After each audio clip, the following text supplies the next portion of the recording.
तो चलिए स्टूडेंट्स, हम क्रैश कोर्स को कंटिन्यू करते हैं और इसमें हम रिएक्शन मैकेनिज्म के लेक्चर नंबर 2 को पढ़ेंगे। तो क्या आप जानते हैं कि एल्डिहाइड इन कीटोन्स कौन सी रिएक्शन देते हैं, अल्कोहल्स कौन सी रिएक्शन देते हैं, एल्काइल हैलाइड कौन सी रिएक्शन देते हैं, नाइट्राइल कौन सी रिएक्शन देते हैं, और आपके अमाइड्स कौन सी रिएक्शन देते हैं, एस्टर्स कौन सी रिएक्शन देते हैं, बेंजीन कौन सी रिएक्शन देता है। इन्हीं सारे सवालों के जवाब आपको इस वीडियो में मिल जाएंगे। इसमें सारे नहीं मिलेंगे तो नेक्स्ट में प्रोबेबली सारे ही मिल जाएंगे। ठीक है, ये पूछने का मेरा मकसद ये है कि क्योंकि आपका एग्ज़ाम जो होता है, एग्ज़ाम में इन्हीं फंक्शन ग्रुप के अराउंड आपके क्वेश्चंस घूमते हैं और आपने सिर्फ थ्योरी पढ़ी होती है जिससे कि कुछ होता जाता है नहीं। जब तक आपको क्वेश्चंस करने की अप्रोच समझ में नहीं आएगी तो आप तब तक आप ये क्वेश्चंस नहीं कर सकते। इसी अप्रोच को इस वीडियो में मैं समझाने वाला हूँ। साथ में रिएक्शन मैकेनिज्म के कितने तरीके के टाइप्स होते हैं उसको हम डिस्कस करने वाले हैं। तो अगर आप इस चैनल पर नए हैं तो इसको सब्सक्राइब कीजिए, लाइक कीजिए और दोस्तों के साथ शेयर कीजिए और हम शुरू करेंगे अपना रिएक्शन मैकेनिज्म का लेक्चर नंबर 2। तो देखिए, सबसे पहले मैं टाइप्स के बारे में बात करने से पहले मैं क्या करता हूँ, मैं अप्रोच आपको बताता हूँ। अप्रोच तो बहुत ही ज़्यादा इंपॉर्टेंट लेक्चर होने वाला है, तो ध्यान से सुनिएगा इसको। मैं अप्रोच बताता हूँ आपको। कभी भी क्वेश्चन करते हैं ऑर्गेनिक का, अप्रोच क्या होनी चाहिए आपकी। सबसे पहले बच्चों, आपको क्या दिया होगा, आपको दिया होगा रिएक्टेंट। रिएक्टेंट दिया होगा, उसको आप सबस्ट्रेट भी बोलते हैं बच्चों, सबस्ट्रेट भी बोलते हैं। तो कभी भी आपको रिएक्टेंट या सबस्ट्रेट आपको दिया होता है तो उसमें से सबसे पहले क्या ढूंढो, सबसे पहले फंक्शनल ग्रुप ढूंढना होता है आपको। आपको पता है फंक्शनल ग्रुप कौन सा होगा, फंक्शनल ग्रुप ढूंढना होता है। फंक्शनल ग्रुप ढूंढना होता है। अगर आपने फंक्शनल ग्रुप को रिकॉग्नाइज कर लिया तो आपको क्या करना होता है, जैसे कि मान लो functional group aldehyde and ketone है, एल्डिहाइड है या फिर कीटोन है, कीटोन है, मतलब कि अब जो रिएक्शन होगी वो कौन सी रिएक्शन होगी, न्यूक्लियोफिलिक एडिशन रिएक्शन होगी। ये आपको पता होना चाहिए, ये आपको पता होना चाहिए। तो सबसे पहले फंक्शनल ग्रुप को ढूंढो। अगर आपको ये सारी चीज़ें पता है कि जैसे कि एल्डिहाइड कीटोन है, न्यूक्लियोफिलिक एडिशन रिएक्शन देते हैं, तब एल्डिहाइड कीटोन पे रिएक्शन करवाने के लिए आपको न्यूक्लियोफाइल ढूंढना पड़ेगा, किसमें, रिएजेंट में। तो रिएजेंट में आपको न्यूक्लियोफाइल निकालना पड़ेगा। सिमिलरली अगर मान लो OH प्रेजेंट है आपके फंक्शनल ग्रुप में, सिर्फ OH प्रेजेंट है, तो आप कौन सी रिएक्शन देता है ये कौन सी रिएक्शन देगा, आपकी सब्स्टिट्यूशन रिएक्शन देता है। जानते हो आप, सब्स्टिट्यूशन या फिर एलिमिनेशन रिएक्शन देता है, एलिमिनेशन रिएक्शन देता है। तो यहाँ से भी आपको क्या करना पड़ेगा, न्यूक्लियोफाइल को आपको लाना पड़ेगा, या फिर एलिमिनेशन होगा तो दूसरी तरीके से होगी, आपको बेस ढूंढना पड़ेगा। तो न्यूक्लियोफाइल आपको पता है यहाँ पर अटैक करता है और ये वाला OH निकल जाता है।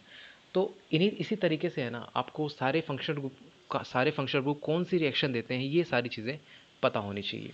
जैसे कि मान लीजिए नाइट्राइल जो होता है, nitrile RC triple bond N। अब आपको आपके क्वेश्चन में RCN प्रेजेंट है, तो आपको कैसे पता होगा कि ये कौन सी रिएक्शन देते हैं। तो देखो, यहाँ पर क्या इलेक्ट्रोनेगेटिविटी डिफरेंस है, जैसे एल्डिहाइड और कीटोन के RC डबल बॉन्ड इसमें होता है, यहाँ पर इलेक्ट्रोफाइल बनता है, यहाँ पे पॉजिटिव आता है, यहाँ पे नेगेटिव आता है। सिमिलरली यहाँ पर भी क्या है, इलेक्ट्रोनेगेटिविटी डिफरेंस है, तो यहाँ पर पॉजिटिव आएगा, यहाँ पे नेगेटिव आएगा। यहाँ पर इलेक्ट्रोफिलिक सेंटर जनरेट होगा, तो अब आने वाला जो रिएजेंट होगा वो क्या होना चाहिए, न्यूक्लियोफाइल होना चाहिए। न्यूक्लियोफाइल होगा तभी तो इस इलेक्ट्रोफिलिक सेंटर पे अटैक करेगा। तो रिएजेंट में आपको क्या ढूंढना पड़ेगा, आपको न्यूक्लियोफाइल ढूंढना पड़ेगा। तो आपको इस तरीके से क्वेश्चन में अप्रोच करना है। सबसे पहले आपको सबस्ट्रेट में फंक्शनल ग्रुप रिकॉग्नाइज करना है कि फंक्शनल ग्रुप कौन सा प्रेजेंट है। फंक्शनल ग्रुप अगर आपने रिकॉग्नाइज कर लिया तो उसमें अब देखते हैं कि रिएजेंट जो होगा वो क्या होने वाला है। देखो, फंक्शनल ग्रुप में अगर इलेक्ट्रोफाइल हुआ तो आपको रिएजेंट कौन सा लेना पड़ेगा, न्यूक्लियोफाइल लेना पड़ेगा। अगर मान लो फंक्शनल ग्रुप में न्यूक्लियोफाइल हुआ तो आपको रिएजेंट में क्या लेना पड़ेगा, इलेक्ट्रोफाइल ढूंढना पड़ेगा। तो आपको इस तरीके से क्वेश्चन में आगे बढ़ना है। ठीक है, तो इसी अप्रोच से आपको बढ़ना है। उसी तरीके से मान लीजिए एस्टर है, एस्टर आपको पता है कि कौन सी रिएक्शन देते हैं, कौन सी रिएक्शन देते हैं, ये सब्स्टिट्यूशन रिएक्शन देते हैं, सब्स्टिट्यूशन रिएक्शन। और सब्स्टिट्यूशन में भी कौन सी, न्यूक्लियोफिलिक सब्स्टिट्यूशन। क्यों, क्योंकि यहाँ पर इलेक्ट्रोफिलिक सेंटर है जैसे एल्डिहाइड कीटोन में होता है, लेकिन साथ में इसके बाद लिविंग ग्रुप भी है। और आपको पता है कि जब भी लिविंग ग्रुप प्रेजेंट होता है तो वहाँ पर सब्स्टिट्यूशन रिएक्शन देने के चांसेस बढ़ जाते हैं। तो यहाँ पर आने वाला जो होगा वो न्यूक्लियोफाइल होगा। क्यों, क्योंकि जो रिएक्शन का नाम होता है वही आपका अटैक करता है। ध्यान रखना इस चीज़ का। कभी भी न्यूक्लियोफिलिक एडिशन में देखो हमेशा न्यूक्लियोफाइल ही अटैक करेगा, न्यूक्लियोफिलिक सब्स्टिट्यूशन में हमेशा न्यूक्लियोफाइल ही अटैक करेगा, और इलेक्ट्रोफिलिक सब्स्टिट्यूशन में हमेशा इलेक्ट्रोफाइल ही आएगा बाहर से। ठीक है, तो जो बाहर से आने वाली स्पीशीज़ है उसी के बेस पर हम अपना नाम रखते हैं इसमें। ठीक है, तो इस तरीके से जितने भी फंक्शन ग्रुप हैं आप अपने एक पेज पे लिख लीजिएगा और उस पर हम आप देखिएगा कि कौन सी रिएक्शन कौन सा फंक्शन ग्रुप दे रहा है।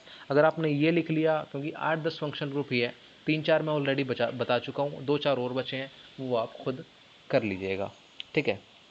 जैसे कि आपका एल्कीन है, आपको पता है कि यहाँ पर पाई इलेक्ट्रॉन्स है, मतलब यहाँ पर जो इलेक्ट्रॉन डेंसिटी होगी वो ज़्यादा होगी, इलेक्ट्रॉन डेंसिटी जो होगी ज़्यादा होगी। अगर इलेक्ट्रॉन डेंसिटी ज़्यादा होगी तो बच्चों बताओ यहाँ पर कौन सी रिएक्शन होनी चाहिए। देखो यहाँ पर न्यूक्लियोफाइल है, इलेक्ट्रॉन डेंसिटी ज़्यादा का मतलब है न्यूक्लियोफाइल है, मतलब आने वाला जो होगा वो क्या होगा, इलेक्ट्रोफाइल होने वाला है। तो अटैक किसका होगा, इलेक्ट्रोफाइल का अटैक होगा इस पर, ठीक है। तो हमेशा इसीलिए कौन सी रिएक्शन देते हैं, इलेक्ट्रोफिलिक एडिशन रिएक्शन देते हैं आपके एल्कीन्स। और अल्काइन भी कौन से देते हैं, वो भी एल्कीन की तरह होते हैं, वो भी कौन सी रिएक्शन देते हैं, इलेक्ट्रोफिलिक एडिशन रिएक्शन देते हैं। तो आपको इस तरीके से अप्रोच करना है। इलेक्ट्रोफाइल अटैक कर रहा है इसलिए आपका इलेक्ट्रोफाइल, मतलब इलेक्ट्रोफाइल बाहर से आ रहा है आपका, इसीलिए इसका नाम क्या होगा, इलेक्ट्रोफिलिक एडिशन रिएक्शन होगा। तो इस तरीके से आपको अप्रोच करना है क्वेश्चन में। क्या मुश्किल है बताओ।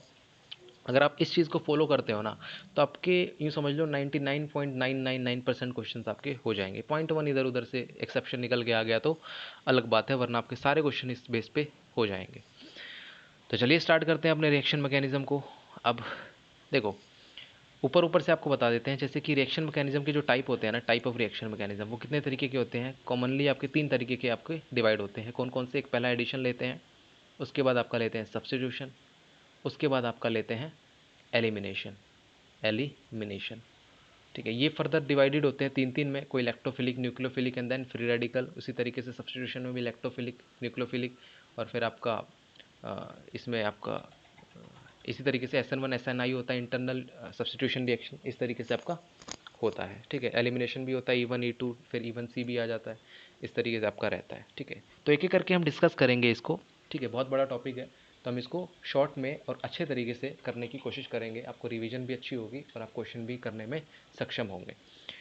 तो चलिए शुरू करते हैं हम अपने किससे, एडिशन रिएक्शन से शुरू करते हैं। एडिशन रिएक्शन मैंने बताया यहाँ पर किस तरीके से आपका होता है। आपका देखना न्यूक्लियोफिलिक एडिशन पढ़ लेते हैं पहले। एडिशन में भी कौन सा, न्यूक्लियोफिलिक एडिशन पढ़ लेते हैं, क्योंकि ये न्यूक्लियोफिलिक भी होता है इलेक्ट्रोफिलिक भी होता है। तो स्टार्ट करते हैं न्यूक्लियोफिलिक एडिशन से। तो मैंने बताया अगर न्यूक्लियोफिलिक एडिशन है सबसे पहले एडिशन रिएक्शन देंगे कौन कौन, देख लो एडिशन रिएक्शन कौन कौन से देंगे, वो भी न्यूक्लियोफिलिक। अगर मैं न्यूक्लियोफिलिक की बात करूँ तो ऑब्वियस ही बात है, पहले तो क्या लिखोगे आप, RCOR कीटोन, उसके बाद आपके RCOH एल्डिहाइड देंगे, उसके बाद आपके देंगे RC ट्रिपल बॉन्ड N, इस तरीके से देगा। और आपका RC और कौन सा देगा आपका RC double bond O, or इस तरीके से, एक सेकेंड,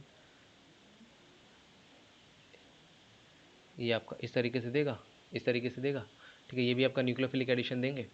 और बहुत सारे होते हैं न्यूक्लियोफिलिक एडिशन रिएक्शन देने वाले, तो उसी को आपको क्या करना है, ऐसे धीरे धीरे सीखनी है चीज़ों को, और किस तरीके से रिएक्शन होती है सारी चीज़ें आपको ध्यान में रखनी है। तो अभी फ़िलहाल हम किसका पढ़ते हैं, nucleophilic addition reaction of carbonyls में पढ़ते हैं, मतलब एल्डिहाइड और कीटोन में देखते हैं। तो देखो कभी भी न्यूक्लियोफिलिक रिएक्शन होती है तो ये आप जानते होगे, बिल्कुल सही बात है। यहाँ से आपका इलेक्ट्रोफाइल होगा और न्यूक्लियोफाइल कोई रिएजेंट होगा। तो अगर ये इलेक्ट्रोफिलिक सेंटर है, यहाँ पे क्या है, इलेक्ट्रोफिलिक सेंटर है, तो आने वाला जो रिएजेंट होगा वो कौन सा होगा, पहले कौन आके जुड़ेगा, न्यूक्लियोफाइल आके जुड़ेगा, और ये बॉन्ड जाएगा यहाँ पे इस तरीके से CR। अगर यहाँ पे न्यूक्लियोफाइल जुड़ गया, अगर न्यूक्लियोफाइल जुड़ गया तो अब इसके पास इलेक्ट्रोफाइल भी तो है, क्योंकि सारी रिएक्शन कहाँ हो रही है, टेस्ट ट्यूब में हो रही है।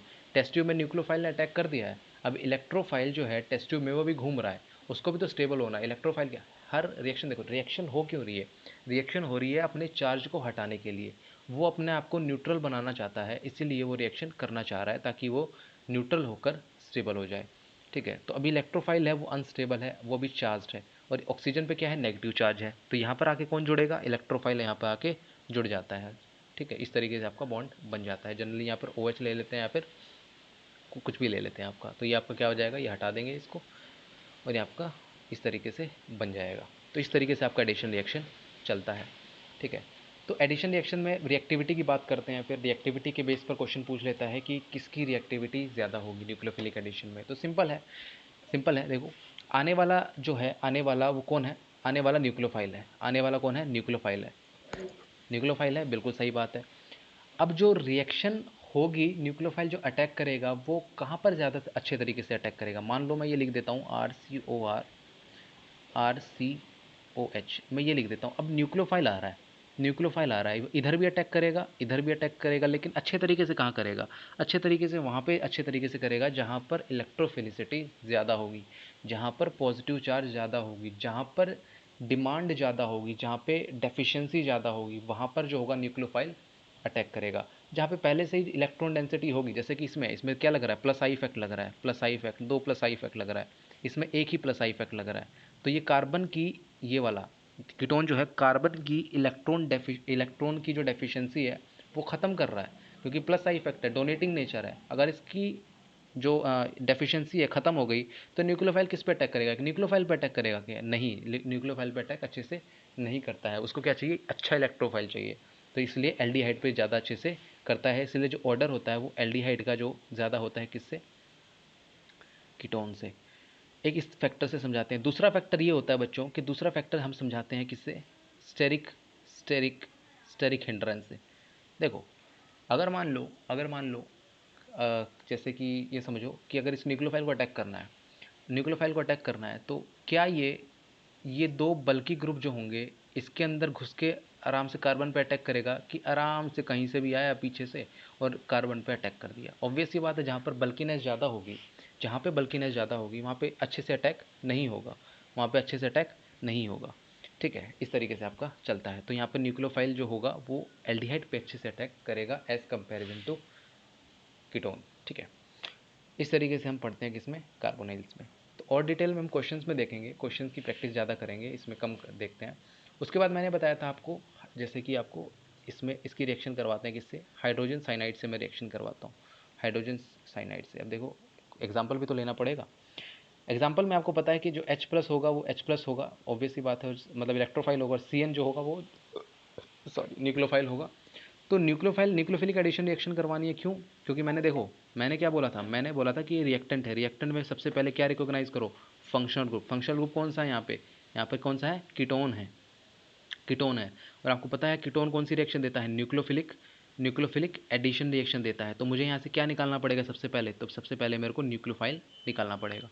पहले ये न्यूक्लियोफाइल अटैक करेगा कहाँ पे, इस इलेक्ट्रोफिलिक सेंटर पे, ये वाला बॉन्ड जाएगा इधर, और इसके बाद जो H प्लस है एज ए इलेक्ट्रोफाइल, ये जो इलेक्ट्रोफाइल है ये कहाँ जुड़ जाएगा, ऑक्सीजन पे जाके जुड़ जाएगा। इस तरीके से रिएक्शन होगी। ठीक है, इस तरीके से आपको सारी रिएक्शंस करनी है। अब देखो, अगर मैं इसी में सबसे इंपॉर्टेंट ध्यान रखना है जो मैं करवा रहा हूँ, R M G B R Grignard reagent. बच्चों, ग्रिग्नार्ड रिएजेंट कितना इंपॉर्टेंट है बताओ, कितना ज़्यादा इतना भयंकर इंपॉर्टेंट है ये, कि इसमें से क्वेश्चन तो मोस्टली, मतलब ये समझ लो कि 10 में से 8 बार पूछेगा, इसमें से 10 में से 8 बार पूछता है। तो बहुत ज़्यादा इंपॉर्टेंट है, इसको अच्छे से करना है आपको। ठीक है, तो RMGR है।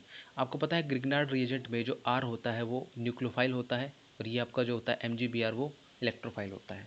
ठीक है, तो जो आपकी रिएक्शन होगी, तो ऑब्वियस सी बात है, ये कौन सा है, देखो मैंने कहा था फंक्शनल ग्रुप रिकॉग्नाइज करो, तो कौन सा है यहाँ पे, न्यूक्लियोफिलिक एडिशन ही पढ़ रहे हैं वैसे तो न्यूक्लियोफिलिक एडिशन रिएक्शन ही देगा। लेकिन मैं आपको अप्रोच ही सिखा रहा हूँ, पहले अप्रोच ही सिखा रहा हूँ। तो यहाँ पर क्या है, यहाँ पर आपका है एल्डिहाइड, सॉरी कीटोन है, तो यहाँ पर न्यूक्लियोफिलिक एडिशन रिएक्शन देगा, न्यूक्लियोफिलिक एडिशन देगा तो R आपका अटैक करेगा, और यहाँ पर OMGBr, इस तरीके से आपकी रिएक्शन हो जाएगी। R इधर जुड़ेगा और OMGBr, इसमें पानी डाल दो, पानी डालते ही क्या निकल जाएगा, यहाँ पे ये हटेगा और H लग जाएगा, मतलब एल्कोहल में कन्वर्ट हो जाएगा। सिंपल इस तरीके से रिएक्शन करनी होती है। ठीक है, चलिए, अब न्यूक्लियोफिलिक एडिशन के बारे में बात कर ली, अब बात करते हैं न्यूक्लियोफिलिक सब्स्टिट्यूशन के बारे में। तो देखो, मैंने सब्स्टिट्यूशन में क्या बताया था, मैंने सब्स्टिट्यूशन में आपको ये बताया था कि जैसे कि मान लो यहाँ पर इस तरीके से कोई होगा, डबल बॉन्ड तो होगा, साथ में क्या होगा, लिविंग ग्रुप भी होगा बच्चों। अब लिविंग ग्रुप होगा और रिएक्शन कौन सी है, न्यूक्लियोफिलिक सब्स्टिट्यूशन। तो देखो, ये तो मैंने आपको बता दिया कि न्यूक्लियोफिलिक सब्स्टिट्यूशन पढ़ रहे हैं, न्यूक्लियोफिलिक सब्स्टिट्यूशन सब्स्टिट्यूशन हम पढ़ रहे हैं, ये तो मैंने आपको बता दिया। अगर मान लो पेपर में थोड़ी आएगा आपका कि न्यूक्लियोफिलिक सब्स्टिट्यूशन करवानी है, पेपर में तो सिंपल आपको क्या देगा, ये क्वेश्चन देगा, तो आपको खुद रिकॉग्नाइज करना पड़ेगा कि ये कौन सी रिएक्शन दे सकता है। तो यहाँ पर जैसे ही आप देखोगे क्या है कि यहाँ पर इलेक्ट्रोफिलिक सेंटर है, आप चेक करना है कि क्या ये, देखो इलेक्ट्रोफिलिक सेंटर है तो आने वाला जो होगा वो न्यूक्लियोफाइल होगा। अब आपको डिसाइड करना है कि न्यूक्लियोफिलिक एडिशन भी देता है, न्यूक्लियोफिलिक सब्स्टिट्यूशन भी देता है। अगर सब्स्टिट्यूशन देना होगा तो उसके साथ कोई ना कोई लिविंग ग्रुप तो प्रेजेंट होगा, उस इलेक्ट्रॉन डेफिशिएंट एटम के साथ कोई ना कोई लिविंग ग्रुप प्रेजेंट होगा। तो चेक करो, ओ यस, लिविंग ग्रुप एल क्या है आपका, लिविंग ग्रुप है, leaving group, yes leaving group is present, मतलब कि ये न्यूक्लियोफिलिक एडिशन ना देकर कौन सी देता है, न्यूक्लियोफिलिक सब्स्टिट्यूशन ये वाली देगा, एडिशन रिएक्शन नहीं देगा। इस तरीके से आपको क्वेश्चन को अप्रोच करना है, तो क्या मुश्किल था इसमें। ठीक है, चलो कर भी लेते हैं। रिएक्टिविटी ऑर्डर देख लेते हैं इसकी। रिएक्टिविटी ऑर्डर देखो, रिएक्टिविटी ऑर्डर हम बेसिकली चेक करते हैं। देखो सब्स्टिट्यूशन रिएक्शन में कौन कौन सी देते हैं। सबसे पहले एसिड हैलाइड देते हैं, एनहाइड्राइड भी देते हैं। ये कौन सी किसकी बात कर रहा हूँ, न्यूक्लियोफिलिक सब्स्टिट्यूशन की बात कर रहा हूँ बच्चों, ध्यान देना। मैं न्यूक्लियोफिलिक सब्स्टिट्यूशन की बात कर रहा हूँ। OR ये भी देते हैं, और साथ में RCONH2 ये भी देते हैं, क्योंकि इसके पास भी क्या होता है, लिविंग ग्रुप होता है। NH2 ये भी देते हैं। तो यहाँ पे ध्यान से देखना बच्चों, ये सारे ग्रुप क्या है, सब में आपको लिविंग ग्रुप जरूर प्रेजेंट होगा। इसमें लिविंग ग्रुप देखो मैं मार्क कर देता हूँ, लिविंग ग्रुप कौन कौन से हैं। इसमें देखो Cl है लिविंग ग्रुप। इसमें कौन सा है, पूरा ये आपका ये वाला ग्रुप है leaving group. Leaving group good leaving group है, लिविंग ग्रुप ही नहीं, ये गुड लिविंग ग्रुप है। उसके बाद इसमें क्या है, OR ये वाला भी आपका क्या होता है, गुड लिविंग ग्रुप होता है।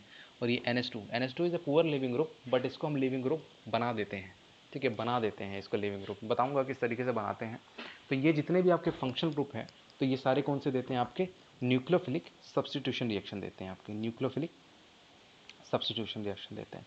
मतलब कि आपको इसमें जैसे कि मान लो कोई भी कंपाउंड में अगर आपका ये सारे फंक्शनल ग्रुप प्रेजेंट होंगे, तो आपको रिएजेंट में न्यूक्लियोफाइल ढूंढना पड़ेगा। न्यूक्लियोफाइल ढूंढकर उस इलेक्ट्रोफिलिक सेंटर पे अटैक करवा कर उस लिविंग ग्रुप को बाहर निकालना है आपको अब। ठीक है, लिविंग ग्रुप को बाहर निकाल देना है। जैसे कि फॉर एग्जांपल मान लो जैसे RCOCl है, RCOCl है बच्चों। ठीक है, मैं यहाँ पे लेकर आता हूँ क्या, कोई भी आपका जैसे कि न्यूक्लियोफाइल लेके आया, मैं न्यूक्लियोफाइल लेके आया। ठीक है, जैसे ही न्यूक्लियोफाइल लेके आया बच्चों, तो मैं इस इलेक्ट्रोफिलिक सेंटर पे अटैक करवाऊंगा, क्योंकि इलेक्ट्रोफिलिक सेंटर यही है। अब यहाँ पे जैसे ही अटैक करवाया, तो ये अगर मैं प्रॉपर मैकेनिज्म आपको दिखाऊं, तो ये वाला बॉन्ड शिफ्ट होता है इधर, ये वाला बॉन्ड आता है वापस, और ये Cl निकलता है बाहर, और ये बनता है प्रोडक्ट इस तरीके से RCO। और Cl की जगह क्या आ जाएगा, न्यूक्लियोफाइल ने सब्स्टिट्यूशन होगी उसके साथ। ठीक है, तो सब्स्टिट्यूशन रिएक्शन इसीलिए कहते हैं, क्योंकि Cl जो है वो सब्स्टिट्यूट हो गया, किस सॉरी न्यूक्लियोफाइल जो है क्लोरीन की जगह आ गया, सब्स्टिट्यूट हो गया, और यहाँ पर क्या बनेगा, Cl नेगेटिव की फॉर्म में एग्जिस्ट करेगा। ठीक है, तो इस तरीके से आपको चेक करना होता है। ठीक है, तो चलिए और आगे बढ़ते हैं। आप आगे बढ़ते हैं अपने अगले। अच्छा, इसकी अगर मैं रिएक्टिविटी ऑर्डर की बात कर लूँ, अगर मैं इनमें ही रिएक्टिविटी ऑर्डर की बात कर लूँ बच्चों, तो रिएक्टिविटी ऑर्डर क्या होगा, आप बता सकते हैं, क्या आप बता सकते हैं रिएक्टिविटी ऑर्डर क्या होगा। तो देखो बहुत ही सरल है। सरल इसलिए है कि आपको आने वाला जो है वो कौन है, न्यूक्लियोफाइल है। जो न्यूक्लियोफाइल आने वाला है, जो अटैकिंग स्पीशी है न्यूक्लियोफाइल है। तो अगर न्यूक्लियोफाइल है तो उसको क्या चाहिए होगा, अच्छा इलेक्ट्रोफाइल चाहिए होगा। और अच्छा इलेक्ट्रोफाइल का मतलब है कि जो एटम है, जो इलेक्ट्रोफिलिक सेंटर है, वो बहुत ही ज़्यादा इलेक्ट्रॉन डेफिशिएंट होना चाहिए। अगर वो इलेक्ट्रॉन डेफिशिएंट होगा, मतलब कि उसके पास इलेक्ट्रॉन की कमी होगी, तो न्यूक्लियोफाइल बहुत जल्दी जाकर उस पर अटैक कर देगा, और जो आपका रिएक्टिविटी है वो बहुत ज़्यादा बढ़ जाएगी। ठीक है, तो यहाँ पर देखो जो Cl है वो गुड लिविंग ग्रुप है, बहुत ज़्यादा लिविंग ग्रुप है, और साथ में इसका -I इफेक्ट होता है, बिल्कुल सही बात है। इसमें क्या होता है, इसमें -I इफेक्ट, तो इसकी रिएक्टिविटी सबसे ज़्यादा होती है, -I है, क्योंकि मतलब ये कार्बन में से इलेक्ट्रॉन को खींच लेगा। अगर ये कार्बन में से इलेक्ट्रॉन को खींच लेगा, तो इसकी इलेक्ट्रॉन डेफिशिएंसी कम होगी ना, कार्बन की जो इलेक्ट्रोफिलिक सेंटर है। अगर कार्बन की इस वाले की इलेक्ट्रॉन डेंसिटी कम हो गई, तो यहाँ पे ये इलेक्ट्रोफिलिक बन गया, तो न्यूक्लियोफाइल अच्छे से अप्रोच कर पाएगा। एस्टर की बात करूं, एस्टर में आपको पता है इसके पास क्या होते हैं बच्चों, लोन पेयर होते हैं। लोन पेयर होते हैं तो ये क्या करता है, ये इधर भी डोनेट करता है और इधर भी डोनेट करता है, 50% डोनेशन होता है, लेकिन ये कार्बन की डेफिशिएंसी को काफ़ी हद तक ख़त्म कर देता है। मतलब कि ये न्यूक्लियोफिलिक की तरफ बढ़ने लगता है, जो ये कार्बन सेंटर होता है न्यूक्लियोफिलिसिटी की ओर बढ़ने लगता है, क्योंकि इसके इलेक्ट्रॉन डेंसिटी बढ़ने लगती है ऑक्सीजन के लोन पेयर में जो रेजोनेंस में है, ऑक्सीजन के लोन पेयर जो रेजोनेंस में है उसकी वजह से। सिमिलरली अगर यहाँ पर भी क्या है, देखो OR है, इसमें क्या है, OR है। अगर ये OR इसमें जो एस्टर था, सॉरी एनहाइड्राइड था, एनहाइड्राइड में 50% डोनेशन था, इधर भी जा रहा है उधर भी जा रहा है, लेकिन इसमें 100% डोनेशन है, 100% डोनेशन है। तो इसके कंपैरिजन में एनहाइड्राइड का ज़्यादा होता है और आपका एस्टर का कम होता है। और NH2 में तो देखो, NH2 तो आपका गुड डोनर भी होता है। नाइट्रोजन और ऑक्सीजन में बात करूँ तो nitrogen is a good donor.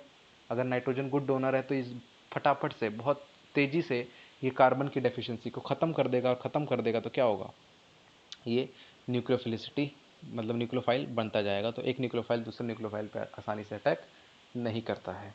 तो ये आपकी रिएक्टिविटी ऑर्डर है, जो कि आपसे एग्जाम में पूछ सकता है या फिर इसके बेस पर आपसे क्वेश्चंस पूछे जा सकते हैं। ठीक है, इस तरीके से आपका रहता है। सिमिलरली एस्टर की बात करें तो आपने एस्टरिफिकेशन पढ़ी होगी। एस्टरिफिकेशन में क्या होता है आपका कि आपका acid plus alcohol, acid plus alcohol क्या बना देता है आपका, एसिड प्लस अल्कोहल क्या बना देता है आपका, एस्टर बना देता है, जिसको आप क्या बोल देते हो, एस्टरिफिकेशन बोल देते हो। ठीक है, एस्टरिफिकेशन बोल देते हो।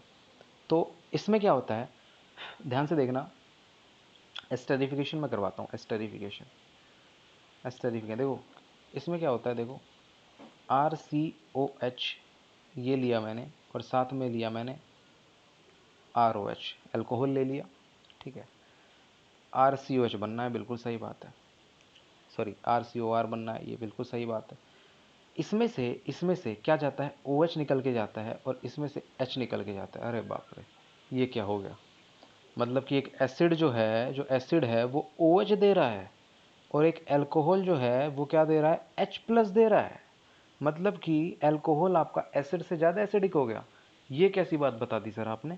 तो देखो बच्चों, ये बिल्कुल सही बात बताई है मैंने। अगर आप इसकी क्या करोगे, मैकेनिज़्म देखोगे ना, मैकेनिज़्म देखोगे तो इसकी मैकेनिज़्म कुछ इस तरीके से होती है कि जो RC डबल बॉन्ड OH होता है ना, इस तरीके से यहाँ पर क्या होता है, ये H प्लस होगा, यहाँ पे कोई ना कोई एसिडिक मीडियम में हो रही है ना, यहाँ पे एसिडिक मीडियम में तो H प्लस होगा, तो ये वाला इधर जाता है, इधर जाएगा तो ये RCOH प्लस इस तरीके से बनेगा। अब आपका क्या होता है, ROH का अटैक होता है, क्योंकि O पे क्या है आपका, O पे क्या है आपका लोन पेयर्स है, और लोन पेयर क्या करता है, अटैक करता है इस पे।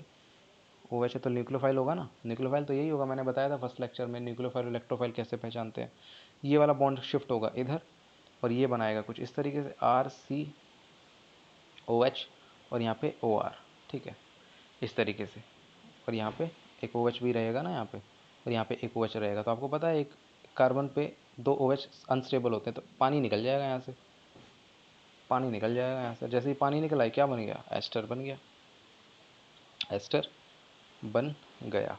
ठीक है, तो यहाँ पर देख सकते हो, अगर मैं यहाँ पे बताऊँ कि यहाँ पर जब इसने अटैक किया होगा इसने, तो यहाँ पर कुछ इस तरीके से बनाया होगा H प्लस ऐसे। तो इसने ऑक्सीजन पे पॉजिटिव चार्ज आया, तो ऑक्सीजन पे पॉजिटिव चार्ज क्यों आया, क्योंकि इसने इलेक्ट्रॉन डोनेट किए किसको, कार्बन को, इस वाले कार्बन को इलेक्ट्रॉन डोनेट किए, जिसकी वजह से इस पर पॉजिटिव चार्ज आया। अब इस पॉजिटिव चार्ज को हटाने के लिए ऑक्सीजन क्या करता है, इलेक्ट्रॉन को खींचता है, और ये इलेक्ट्रॉन खींच लेगा ऑक्सीजन पे, न्यूट्रल बन जाएगा और H प्लस निकल जाएगा। तो यही H प्लस जो होता है जो कि यहाँ पर निकलता है, यहाँ पर निकलता है, और इसलिए OH जो होता है आपका एसिड से निकलता है, और H प्लस जो होता है अल्कोहल से निकलता है इन एस्टरिफिकेशन। तो ये आपका इंपॉर्टेंट क्वेश्चन बन सकता है, इसको अपने नोट्स में ज़रूर मेंशन कीजिएगा। चलिए ठीक, सिमिलरली एनहाइड्राइड भी ऐसी रिएक्शन देते हैं, एनहाइड्राइड भी आपकी सिमिलरली ऐसी रिएक्शन देते हैं, और जितने भी आपके रिएक्शंस होते हैं ना, सारे बेसिकली इसी पे आपके निर्भर करते हैं। ठीक है, तो ये आपके कुछ पॉइंट्स थे आपके, जैसे कि आपने, जैसे मैंने पढ़ाया ये आपका न्यूक्लियोफिलिक एडिशन के बारे में। इसके क्वेश्चंस भी देखेंगे किस तरीके से क्वेश्चंस आते हैं। क्वेश्चंस पे हमें ज़्यादा फोकस करना है, क्योंकि हम प्रैक्टिस नहीं करेंगे, प्रैक्टिस कम रह जाएगी तो हमें ज़्यादा प्रॉब्लम होगी। ठीक है, अप्रोच मैं आपको सिखाऊंगा, सारी थ्योरी और सारी मतलब सारा करवाना पॉसिबल भी नहीं है। तो ये आपका इतना मैंने करवाया है, इसके अब क्वेश्चंस को देखेंगे नेक्स्ट लेक्चर में जब भी करवाऊँगा मैं। ठीक है, तब तक के लिए अब इसको शेयर कीजिए दोस्तों के साथ, और दोस्तों तक इस वीडियो को पहुंचाइए यार। आप लोग मतलब अकेले अकेले पढ़ रहे हो, अपने दोस्तों को शेयर नहीं कर रहे हो हैं। अभी तक देखो यहाँ पे सब्सक्राइबर आपके इतने, आपकी वजह बड़े तो आप ही की वजह से हैं, लेकिन और बढ़ाइए यार इसको। क्या छोटी फैमिली थोड़ी रखनी है, हमें तो फैमिली का विस्तार करना है। या आप उस पर चल रहे हो, छोटी फैमिली और सुखी फैमिली है। जितना लोगों तक पहुँचेगी वीडियो, उनको उतना ही फ़ायदा होगा, लोगों को भी, मतलब बच्चों को भी जो होगा, बच्चों को सीखने का मौका मिलना चाहिए इसमें। ठीक है, चलिए मिलते हैं अपनी नेक्स्ट वीडियो में, तब तक के लिए धन्यवाद।